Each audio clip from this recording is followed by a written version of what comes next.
Hey there, welcome back to another episode of Patriots of the American Republic. Today we've got a doozy. On Saturday, July 13th, a historic moment took place as former President Donald Trump was almost assassinated on live TV during a rally in Pennsylvania.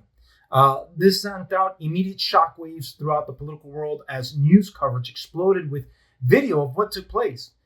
During a speech, shots were fired at Trump, causing him to duck and take care of himself as a bullet clipped his ear. After multiple shots were fired, the gunman was finally taken down, and Secret Service covered and eventually escorted Trump away to safety. During this particular moment, an amazing, iconic moment of Trump getting back on his feet with a bloody ear, raising his fist saying "fight," while the American flag waved behind him. The moment, to be honest with you, got me emotional as my eyes, became watery. And I knew this moment was yet another pivotal moment which is the sad reality that the left continues to push us closer and closer to some type of an internal conflict. Now, as we've covered here on this channel multiple times, Trump has been blamed for causing all types of division in this country. The easiest blame to highlight would be the racial division. Anyone who tries to use this as an example, can I remind you that BLM was founded in 2014? Who was president in 2014? Oh, that's right, it was Barack Obama. You see, Barack Obama planted a massive seed of racism in this country that flourished throughout his time in the White House. A seed to a plant that was almost withered away to almost nothing. It was essentially a remnants of a weed. But unfortunately, due to the ever so slick, divisive talking points that Obama did, he stoked a racial divide in this country. And as always, I like to give examples of what I'm talking about and provide contrast. So let's do that with the first video. We've seen that. But what we've learned over this year is that hope is making a comeback. It is making a comeback, and let me tell you something. For the first time in my adult lifetime, I'm really proud of my country. It's the story that I witness every single day when I wake up in a house that was built by slaves. And the legacy of slavery, Jim Crow, discrimination in almost every institution of our lives, that casts a long shadow, and that's still part of our DNA. That's passed on. Is racism still a major problem in America? President Barack Obama certainly thinks so. He said that racism is in our DNA. Really? If racism is in our DNA, doesn't that mean it's immutable, unchangeable? But America has changed, and dramatically so. In 1960, 60% of Americans said they would never vote for a black president. Almost 50 years later, the black man who said racism is in America's DNA was elected president, and 4 years later, re-elected. That's only the most obvious example of racial progress. There are many others. Take interracial marriage. As William H. Fry of the Brookings Institution wrote, sociologists have traditionally viewed multiracial marriage as a benchmark for the ultimate stage of assimilation of a particular group into society. Black-white marriages were still illegal in 16 states until 1967, and a 1958 Gallup poll found that only 4% of Americans approved of black-white marriages. Today, that number is 87%. In 1960, of all marriages by blacks, only 1.7% were black-white. Today, it's 12% and rising. Is there still racism in America? Of course there is. But racism is not in America's DNA. Recent history and a lot of research and data prove it. As liberal Harvard sociologist Orlando Patterson said, America is now the least racist white majority society in the world, has a better record of legal protections of minorities than any other society, white or black, offers more opportunities to a greater number of black persons than any other society, including all of those of Africa. Patterson, by the way, is black. I'm Larry Elder for Prager University. So this is just a small example, since there's plenty of material that confirms the seed of racism the Obamas replanted in our country. Now, to the person that uses the race card to justify or affirm their view that Trump was the one who started racial division in our country, can you point out when that exactly took place? I mean, was Trump accused of racism when he was hanging out with prominent black figures such as Jesse Jackson, Mike Tyson, Al Sharpton, and many others? Was he racist when he was invited to the Fresh Prince of Bel-Air back in the 90s? Sir, it is my esteemed pleasure to introduce Mr. and Mrs. Donald Trump.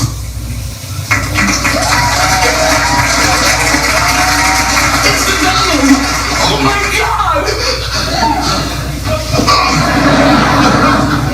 Mr. and Mrs. Trump, it's an honor to meet you. Ron said his client had a rich uncle, but Donald Trump. I like keeping a low profile. Was he racist during the attacks of 9/11 when he financially helped New York City, and a good portion of those were minority areas? When the Clintons hung out with him and he was making contributions to their campaign, did they ever reject his racist donations? Oh no, that's right. Calls of racism began the moment he announced he was running as a Republican candidate, because that is the easiest political tactic the left uses in order to destroy their opponents. It's not debating on policies, rather calling them racist, sexist, homophobic, or whatever else they can to gain the edge.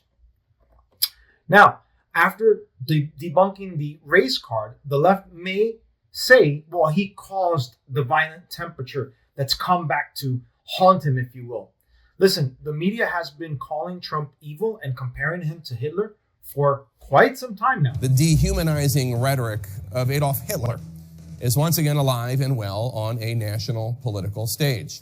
Of course, he's talking about Donald Trump, which is the most absurd comparison ever. And in a sane society, the ADL, which is supposedly claims to be dedicated to protecting Jewish interests and fighting against supposed anti-Semitism, they would denounce such comparisons, and they often do when Republicans make such comparisons about things, because they say that that minimizes the tragedies in World War II. This time, of course, in the United States. Donald Trump, a couple times over the weekend, referred to immigrants from South America, Africa, and Asia. You mean the tens of millions of them that have poured in our borders over the Biden administration? He did not mention Europe, South America, Africa, and Asia as, quote, poisoning the blood of our country, which it's not hyperbole. That does very directly echo Adolf Hitler's language. Here's Democrat Congressman Dan Goldman, who employs the daughter of the judge who is overseeing Donald Trump's criminal case in New York right now, by the way.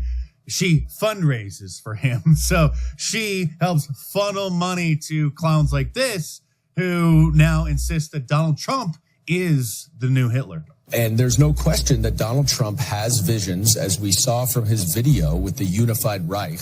That, by the way, is referring to fake news. The Trump campaign put out a video that had in the background old vintage newspapers, and then from the B-roll that they purchased on some random B-roll website, it actually did have that as a headline. So they're claiming with a straight face that he purposely put that in there. Which was a completely knowing and intentional inclusion in that video. Let's be real here. He is paving the way to become a Vladimir Putin, or to become an Adolf Hitler or a Kim Jong-un. That's what he wants to be. And all of this is in the lead up to paving the way for him to win this election, and then to take over this country, and literally to eliminate the democracy that we know. Yes, it's Donald Trump who needs to tamp down the rhetoric, because his funny nicknames for his opponents just hurt too many people's feelings. Not mainstream media outlets like the Washington Post, which says, yes, it's okay to compare Trump to Hitler. Or old Joe says that Donald Trump is a genuine threat to this nation. He's a threat to our freedom. He's a threat to our democracy. He's literally a threat to everything that America stands for. The left's relentless demonization of Donald Trump has caused a radicalization in some way, shape, or form. In the past, I've spoken to people who hate this man for no reason. All their talking points are driven by the media, as we just mentioned as we mentioned a few moments ago. Some people will hesitantly say they agree with some of his policies, but they just hate him. They hate the tone of his voice, the way that he sounds. In some cases, they can't even articulate it. They just hate him. So then what happens next? Well, that hatred spews down to us, right? It's not just that we hate Trump. Now we hate Trump supporters, right? I mean, there were many cases of Trump supporters being attacked during his first presidency. Heck, I remember I went to a rally and I received a bumper sticker at this rally, and I was afraid to put it on my car because, I was afraid some deranged lunatic was going to crash into my car. And not that I fear for my life, but if I had my little kids at the time, which were a lot smaller back then, that was a concern to me. But that's a sincere hesitation because we saw people getting attacked just for being Trump supporters. Some people lost their jobs. Some people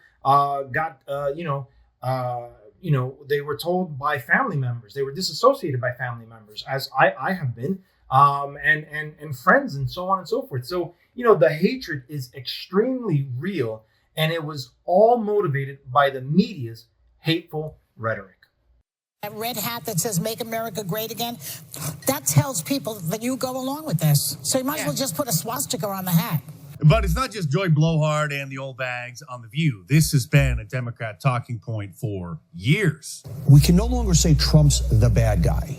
If you vote for Trump, you're the bad guy. If you vote for Trump, then you, the voter, you, not Donald Trump, are standing at the border like Nazis going, you here, you here. And I think we now have to flip it. And it's a given, the evilness of Donald Trump. But if you vote, you can no longer separate yourself. You can't say, well, he's okay, but. So, as usual, the left accuses the right of everything it does. It's been spewing violent rhetoric from the very, very beginning. Let's check this one out. Today on the incident that left Senator Rand Paul with 6 broken ribs. This might be one of my favorite stories, although, of course, we don't want to. Clearly, Senator Paul is still struggling. Just don't even know why there aren't uprisings all over the country, and maybe there will be. People need to start taking to the streets. This is a dictator. There needs to be unrest in the streets for as long as there's unrest in our lives. Enemies of the state. Show me where it says that protests are supposed to be polite and peaceful. When they go low, we kick. How do you resist the temptation to run up and wring her neck? The biggest terror threat in this country is white men, most of them radicalized right up to the right. I thought he should have punched him in the face. I said, even if you lost, he insulted your wife. Yes. He came down the escalator and called Mexicans rapists and murderers. He said, well, what do you think I should have done? I said, I think you should have punched him in the face and then gotten out of the race. You would have been a hero. I'd like to punch him in the face. I said if we were in high school, I'd take him behind the gym and beat the hell out of him. Punch some people in the face! When was the last time an actor assassinated a president? They're still going to have to go out and put a bullet in Donald Trump, and that's a fact. Now, in that video, we saw a few examples, but there's so much more content out there. Remember when Madonna talked about how she dreamed of blowing up the White House? Or what about when there was a play in New York City of Julius Caesar, where Julius Caesar looked a lot like Trump and would be assassinated the way Caesar was? Do we recall when a shooter went out and started shooting at GOP members during a baseball game and ended up nearly almost killing Representative Steve Scalise? Thankfully, he survived and made it out. But again, this is what they have been doing all this time. And so the constant vilification and the barrage of violent rhetoric has led some to speculate that an assassination attempt was inevitable. Tucker Carlson has chronicled the left's political targeting of Trump and how each attempt, fake accusations that led to fake investigations, that led to sham trials, that led to an impeachment while he was president, to twist laws in order to create a crime, in order to prevent this man from getting reelected, have all failed. So naturally, and according to his intuition, the progression of the left's insanity would eventually lead someone to try and take a shot at Trump. What do you think the future holds? Is it? I don't know. I mean, are they going to let Trump be president? No, of course. I mean, look, if, they protested him, they called him names. He won anyway. They impeached him twice on ridiculous pretenses. They fabricated a lot about what happened on January 6th in order to impeach him again. It didn't work. He came back. Then they indicted him. It didn't work. He became more popular. Then they indicted him 3 more times. And every single time his popularity rose. So if you begin with criticism, then you go to protest, then you go to impeachment, now you go to indictment, and none of them work, what's next? I mean, graph it out, man. We're speeding toward assassination, obviously, and no one will say that, but I don't know how you can reach that conclusion. You know what I mean? Like, they have decided, permanent Washington, both parties have decided that there's something about Trump that's so threatening to them, they just can't have him. I mean, they're putting him on trial in March of next year in the J6 case, which basically consists of trying to send him to prison for the rest of his life for complaining about the last election. That's literally what it is. Again, if this were happening in Moldova, the State Department would issue an all-hands-on-deck order to let the world know this is not a legitimate government. And yet our government is doing it. It's like it's hard to overstate how bad this is. And I don't know where it's going, but there's a collision that's clearly imminent. And by the way, the president is senile in a way that's impossible to deny. Biden's not running the government, so like, I don't know, man. I've never been this worried about anything as I am about where this is going. So that video of Tucker was done like about 10 months ago, maybe it was around that time, and he was spot on. And so many people called him, it's a conspiracy theory, he's a nut job, he's crazy. And I mean, he lays it out, and sure enough, it happens, because the level of insanity that the left is doing is just escalating. So as we mentioned in our opening monologue, this past Saturday, someone was idiotic enough to let the hatred, which has been injected into them by the media, finally spilled over, and an attempt was made on President Trump's life. Let's take a look at this. And then the worst president in the history of our country took over. And look what happened to our country. Probably 20 million people. And that's a little bit old, that chart. That chart's a couple of months old. And if you want to really see something that said, take a look at what happened.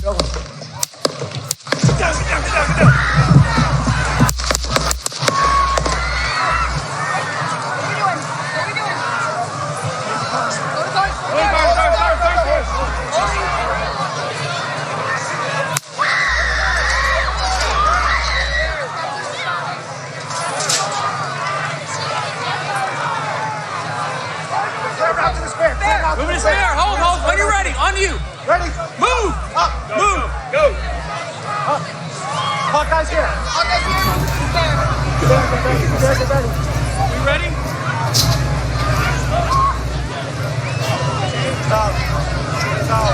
Okay, we are watching live at a rally in Butler, Pennsylvania, where former President Trump was speaking on the stage. There has been some kind of disturbance that clearly sets law enforcement and Secret Service into motion, immediately jumping around the former president in a protective mode. The crowd has been screaming. They are standing by. You can hear some voices there saying, "Are we ready to go? Are we ready to go?" We are looking at President Trump. This does not look good. I'm going to be honest with you. From what we can see right here, it looks like they are attempting to move him out, that he may have been injured. He is holding up his arm. He is pumping his fist, but clearly Secret Service wants to get him out of this situation. I wanted to play this video, which I'm sure everyone has seen, but what happens afterward is so significant. Trump gets up after being shot and hit, pumps his fist in the air and says, "Fight, fight, fight, fight." The left has already started to use this, similarly like they did with the J6 example, as a means to say he's calling for more violence when he should be tempering things down.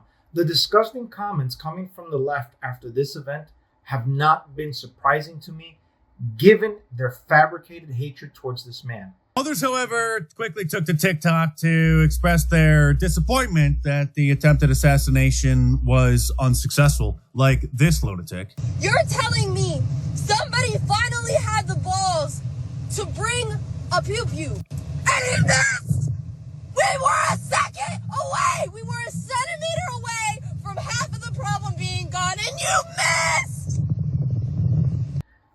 Keep in mind, these are the protectors of democracy. These are the people that continue to say that they're protecting democracy, and they are okay with an assassination. They're chanting for an assassination, and they're massively disappointed that the assassination was not completed successfully. So fortunately, the would-be assassin failed to kill Trump, but unfortunately did end up killing a fellow patriot and injuring a few others. So I'd like to take a moment to recognize our fallen patriot brother, pray for his family, as well as the ones that are injured that are recovering right now. This is travesty, obviously, and this picture that I'm showing right now is a picture of what I understand is the patriot brother who fell. So we'd like to honor his memory as a father figure, as a fellow patriot, and a Trump supporter, right? And it's sad that he had to, the bullet hit him and his life was taken. But it's one of those things that this is why we have to temper down. This is why the left has to stop doing it. It's not that we have to stop. The left has to stop, because what they're doing is they're creating these nut jobs that are going out and shooting people, like we just mentioned with the GOP members and Steve Scalise. Now, what's happening is this entire event, since it's just happening, it's coming up with a bunch of conspiracy theories, right? So who do we blame? Is it a conspiracy theory? Is it security failure? Now, it's not hard to think about how did this happen and how could this have been avoided? There have been pictures that have emerged regarding the area in which Trump was speaking at and the buildings surrounding the area. So it's hard to imagine Secret Service not securing a high vantage point. So what did happen? I hate to think that Secret Service allowed this to happen, but there are some major questions that need to be answered, and there are only two unfortunate conclusions one can come to. So at the very least, we can conclude the Secret Service failed to do its job. We noticed a guy crawling, bear crawling up the roof of the building beside us, 50 feet away from us. So we're standing there, we're pointing at the guy crawling up the roof. And he had a gun, right? He had a rifle. A rifle. We could clearly see him with a rifle. Absolutely. We're pointing at him. The police are down there running around on the ground. We're like, hey, man, there's a guy on the roof with a rifle. And the police were like, huh, what? Like they didn't know what was going on. We're like, hey, right here on the roof. We can see him from right here. We see him. He's crawling. And next thing you know, I'm thinking to myself, why is Trump still speaking? Why have they not pulled him off the stage? I'm standing there pointing at him for, 2 or 3 minutes. Secret Service is looking at us from the top of the barn. I'm pointing at that roof, just standing there like this. And next thing you know, 5 shots ring out. So that was a video of a man, testifying, if you will, that he saw something suspicious. He saw a suspicious man and he reported it. No one did anything. Here's some other video of other eyewitnesses also alerting security. He was doing his job. I wouldn't even be doing this. I get some beautiful places. Look, they're all pointing. Look, they're all pointing. Yeah, someone's on top of the roof. Look. There he is right there. Right there, see him? He's laying down. See him? Yeah, he's laying down. And son, I'm here with you fighting cartel to get a senator. What's happening? Everybody sees him. It's obviously suspicious. Yeah, look. There he is. Because we have millions and millions of people in our country. Calls over the police. Officer. Dangerous people. Criminals. We have criminals. He's on the roof. He's right here. We have people that right here, right on the roof. It's much tougher than it happens. it happens. You went right on the roof, big guy. That's just. I mean, I look at that and I'm dumbfounded as to how there was not a quicker response. Now, I've already heard excuses that they didn't have the manpower, Homeland Security denied more manpower, and that the area was outside of the scope of the perimeter. I've read those. I don't know how factual those are, but at worst, there are speculations or conspiracy theories at the moment to suggest that this was allowed to happen. I don't like personally conspiracy theories, and there are people who love spreading false information, but there are lots of questions that are not adding up. Like, why wasn't security mobilized faster? I mean, we've got their video of security being alerted. Why wasn't there an immediate communication to alert, Trump's security team or the Trump snipers? I've seen pictures of the Trump snipers right over his shoulder. And like, why wasn't that communicated? Is there audio? Can we listen? Can we hear what took place? Because there's question marks all around the scenario as to how it could happen. Be it that people actually pointed it out. Like, if nobody pointed it out, well, you missed it. But there were people that were actually pointing it out, and there were people that obviously, as we can see in the video, told security. So the next issue being raised by many is the type of Secret Service personnel, right? We noticed 3 ladies around Trump during the situation, and many are pointing to DEI hires, which places people in positions they really shouldn't be in because of, some political identity metric, right?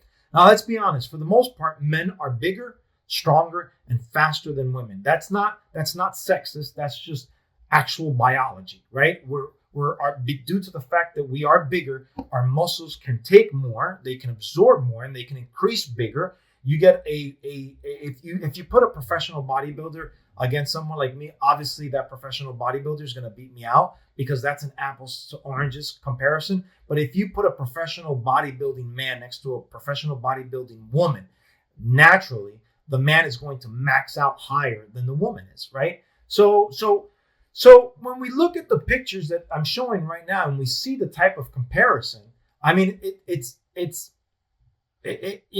pretty obvious that if I were someone important like Trump, I'd want the physically capable, stronger guy over this very average looking woman.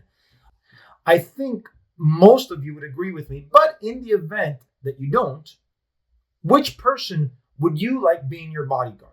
The average looking Secret Service agent? Or perhaps female that kind of looks like this WWE superstar China? May she rest in peace. You see the difference here? You've got a stronger looking woman than the average looking female, right?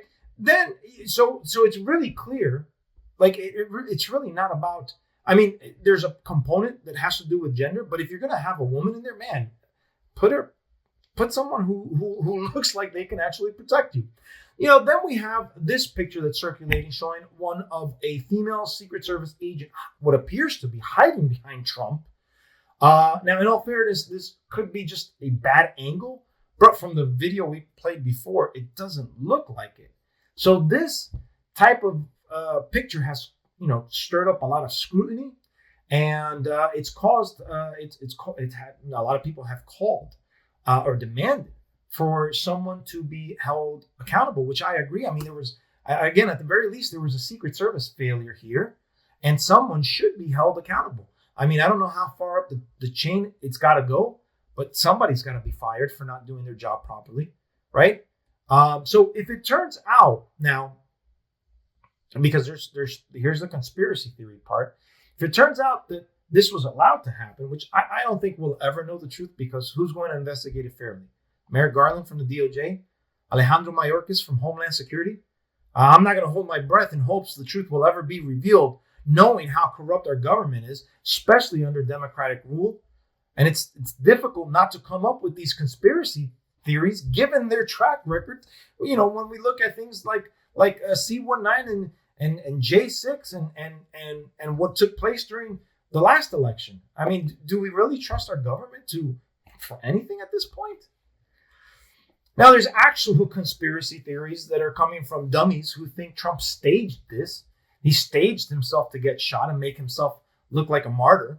This is the dumbest thinking I've ever heard of in my life. A man in the crowd was actually killed while others were injured. I don't know what sane person would think someone would injure himself. Excuse me. I don't know what insane person would think someone would purposely injure himself, risk his life for political gain. It's absurd. It's absurd. It's absurd. It's absurd.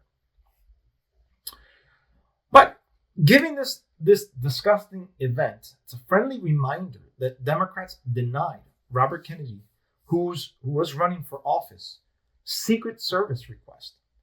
If not for Trump being a former president, I'm sure they would have denied Trump any protection, especially given the fact that they tried to remove his Secret Service access, which he's entitled to as a former president. And there's going to be a lot of information that the liberal media is going to try dumping down the memory hole in the days, weeks, and months ahead. Like the fact that the chairman of the January 6th committee, Democrat Congressman Benny Thompson, tried to get President Trump's Secret Service protections removed just a few months ago. Here are my final thoughts. The left continues to push this country into a civil war.